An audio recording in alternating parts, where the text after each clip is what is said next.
3 दिसंबर को होने वाली मतगणना के लिए पॉलिटेक्निक कॉलेज पर जिला प्रशासन द्वारा चाक चौबंद व्यवस्था कर दी गई है।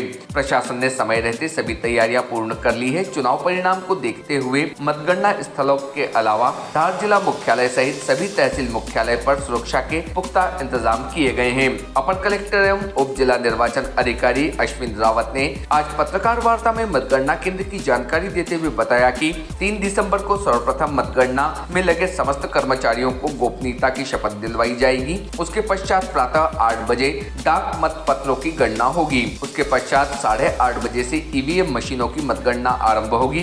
मतगणना स्थल पर सुरक्षा की दृष्टि से सीसीटीवी कैमरे लगाए गए हैं। समस्त शासकीय कर्मचारी जो मतगणना में अपनी सेवाएं दे रहे हैं उन्हें गेट नंबर 1 से प्रवेश दिया जाएगा। सभी कर्मचारियों को सुबह 7:30 बजे से पूर्व उपस्थित होना है। इसी प्रकार गेट नंबर 1 से ही मीडिया का भी प्रवेश होगा, जबकि गेट नंबर 2 से अभ्यर्थी और उनके एजेंट प्रवेश कर सकेंगे, जो गेट नंबर 2 से होकर मतगणना स्थल के पीछे की ओर बने जनरेटर रूम से प्रवेश कर मतगणना कक्ष में पहुंचेंगे। मतगणना केंद्र के अंदर प्रवेश करने वाले किसी भी प्रकार की सामग्री जैसे पान, बीड़ी, सिगरेट, गुटखा तथा मोबाइल, इलेक्ट्रॉनिक घड़ियां, कैमरा इत्यादि नहीं ले जा पाएंगे। केंद्र में प्रवेश करने से पूर्व 2 स्थानों पर सघन चेकिंग की जाएगी। मतगणना केंद्र में प्रवेश के बाद किसी को बाहर आने की अनुमति नहीं रहेगी। यदि किसी कारणवश कोई केंद्र से बाहर जाता है तो उसे पुनः प्रवेश नहीं दिया जाएगा। मतगणना केंद्र पर सेवाएं दे रहे समस्त कर्मचारियों, मीडिया कर्मियों के लिए नाश्ता एवं भोजन की व्यवस्था प्रशासन द्वारा की गई है, जबकि अभ्यर्थी और उनके एजेंट के लिए भोजन और नाश्ते की व्यवस्था उन्हें स्वयं करनी होगी। इसके लिए विशेष रूप से पास जारी किए जा रहे हैं। मतगणना केंद्र में बिना आईडी के किसी को भी प्रवेश नहीं दिया जाएगा।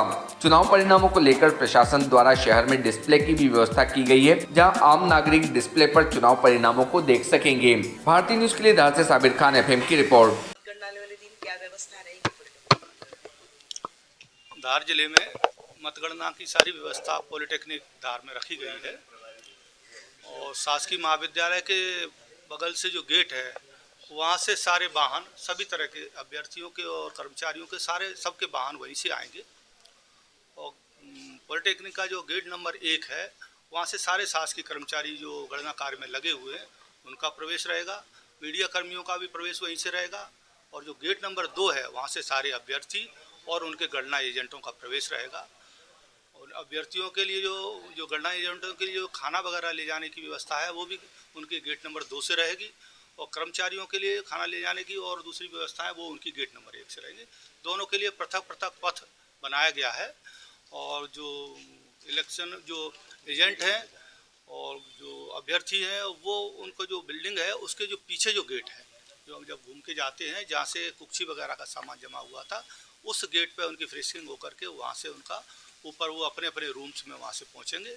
उसी प्रकार से कर्मचारियों की जो मेन गेट है वहाँ पे उनकी फ्रेशिंग होकर के जाँच होकर के वो सब अपने अपने कक्षों में पहुँचेंगे। सारे कक्षों में 5-5 सीसीटीवी कैमरे लगे हुए हैं। गैलरियों में भी कैमरे लगे हुए हैं।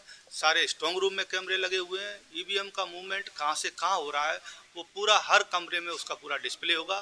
ये पूरा ही डिस्प्ले जो ट्रेंड जो चल रहा है इलेक्शन में, काउंटिंग का क्या ट्रेंड चल रहा है वो मीडिया कर्मियों के यहाँ भी डिस्प्ले होगा। जहाँ अभ्यर्थी बैठे हुए हैं वहाँ भी डिस्प्ले होगा। और बाहर भी हमने डिस्प्ले की व्यवस्था, बाज़ार में भी डिस्प्ले की व्यवस्था की है। वहाँ बाज़ार के लोग भी पूरा देख सकेंगे और समझ सकेंगे कहाँ से क्या जाना है। सारे लोग जो है सारे कर्मचारियों के लिए ये जरूरी होगा कि वो 7:30 बजे तक अपनी उपस्थिति दे दें। इसी प्रकार से अभ्यर्थी और उनके एजेंट भी 7:30 बजे तक आवश्यक रूप से पहुंच जाएं, नहीं तो उनको पहुंचने में फिर दिक्कत आएगी। इस तरह की व्यवस्था रखी गई है। और जो है चाय और नाश्ता खाने की व्यवस्था सब रखी गई है। अभ्यर्थी अपनी व्यवस्था स्वयं करेंगे। कितने राउंड रहेंगे? राउंड जो है 17 से लेकर 20 तक के राउंड हैं। जैसे विधानसभाओं में जो जैसा दूसरी विधानसभा जहाँ 280 मतदान केंद्र है वहाँ 20 राउंड है।